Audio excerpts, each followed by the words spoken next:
Steve Downs here, Dave Grohl, William Goldsmith. It's getting hot up there in Seattle. Oh, my God, you don't even know. It's getting close. Also, Nate Mendel and Pat Smear just so hot. Having way too much fun tonight up on the Seattle there with the Foo Fighters. Okay. Let's wait for that one.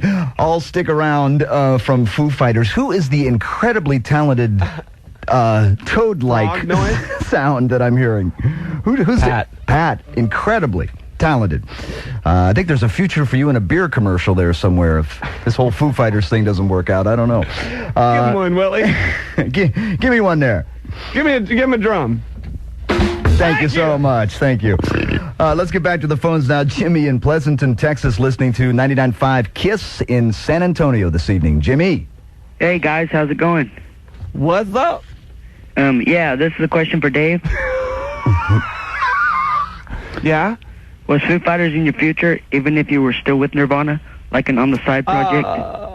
No, I don't really think that, I don't think that I would have had time, and like I said before, I think that it's important to sort of do one thing at a time, one day at a time, and,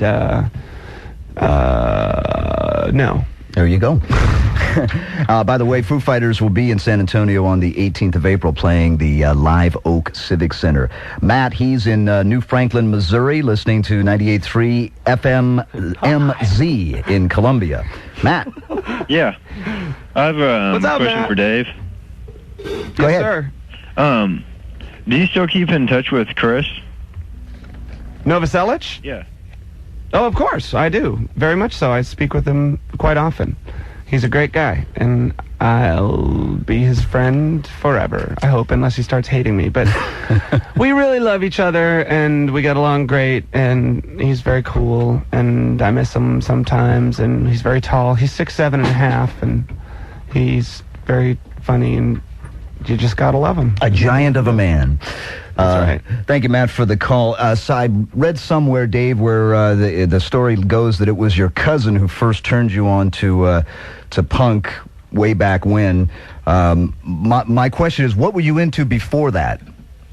Oh, before I started listening to punk rock, like hardcore punk rock, it was mostly like Devo, and when I was young, I listened to KISS, and I liked Rush a lot. When I was like in 3rd grade, I really liked Rush, but I was too embarrassed to admit it to my schoolmates because of the singer's voice. I thought that they would think I was a creep. But I was a closet Rush fan in 3rd grade, and then in 6th grade, Tom Sawyer was a big hit, right? And I was like, man, I was into them in 3rd grade. You were way into them way long time ago. That's true.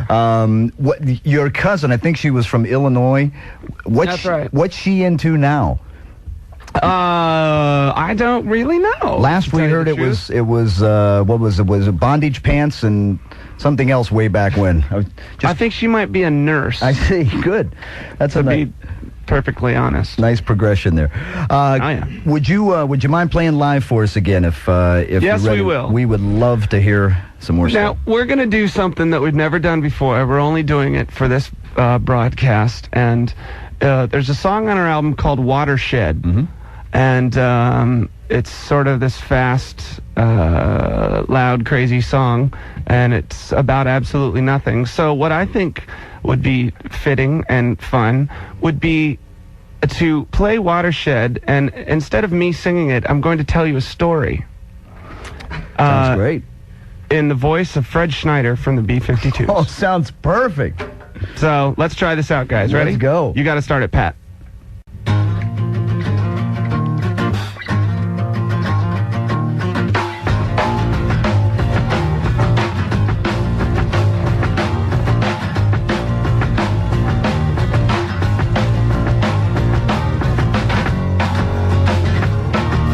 Went to Vancouver. Drove in the car. 2-hour trip. It's not really that far. Sure was a nice drive. It was kind of sunny. Isn't that funny?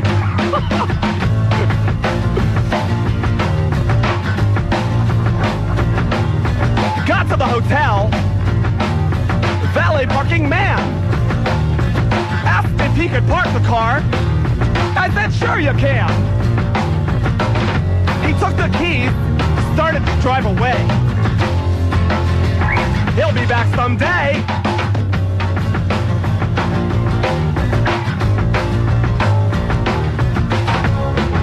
Earlier that day, I stopped at Dairy Queen.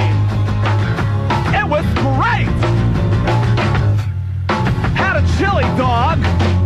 I'm such a hog. It was so tasty. My skin is kind of pasty. I sure like that meal. That's the way I feel. I actually had some fries, and I wore a disguise. I wore a mask and put some liquor in my flask. In the sun I will bask.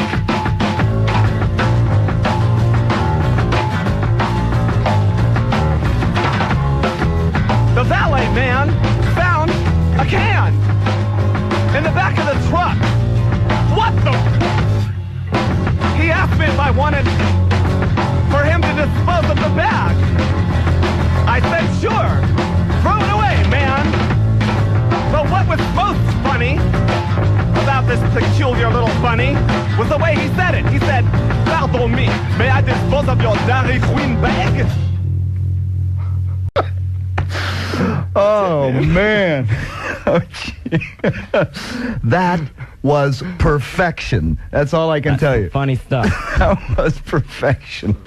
Watershed, as done in their own unique way this evening by the Foo Fighters. Man, oh man. That was total improv, my friend. Was it? I hope Fred heard that somewhere. If he didn't, we got to get him a you want to copy. hear something crazy? Yeah. Fred Schneider is doing a solo album. He's recording it with Steve Albini, and his backing band is going to be the John Spencer Blues Explosion. No way. Really? Yes, I just read that recently. That's That is incredible. awesome. Oh, man. Wow. It was just fantastic. Let's head back to the phones here while I collect my wits. Steve is in New Carlisle, Ohio. He's listening to 104.7 WTUE in Dayton. Steve. Hello, Steve. Are you there? Yes, I am. Okay, you're on Rockline, there, buddy. Steve. Come on back with us. Okay, I was Stevie wondering Wonder, if come on. you guys were planning on releasing a compilation of B-sides. Well, actually, what we've done with all the B-sides is actually we've made them B-sides. So, so we don't have really any B-sides at the moment. We've kind of used them all up on This Is a Call single. See, a lot of our singles are for sale in Europe, but we don't sell them here in America, so you can usually only find them in import bins. But for the This Is a Call single, we had some B-sides on that. Then we did a I'll Stick Around single. We had some B-sides on that. So what we're doing now with the Big Me single, that'll actually, you can find that in record stores in America. It's going to be a CD single with all of the B-sides that we used in Europe. So you just get Big Me plus whatever, like 6 other songs. 6 other songs. Weird songs. Several unreleased, as we said, and some live stuff. And I think that's in the stores next week. Look for that. Foo Fighters. Awesome. Yeah, we wanted it to coincide with the video. So, oh, wait a minute. We're 2 months late. Oh, well, your intent was there. It's the thought that counts. Gian in Bethlehem, Pennsylvania, listening to Z95, WZZO in Allentown tonight. Gian. It's Gian. Gian. Yeah, it's no problem. Hi, Jan. Hi, how's it going? All right, man. All right, cool. I just have to say, first of all, that congratulations on your success. I think your album's awesome. Thanks. And second of all, I have a question. I'm a drummer who's been drumming for about 4 years, and I play with a Tama set, which you notice you have in a couple of your Nirvana videos. But anyway, I just wanted to say, do you think 16 is too early of an age to be looking about going big in a band, or is it just like a case of finding the right band?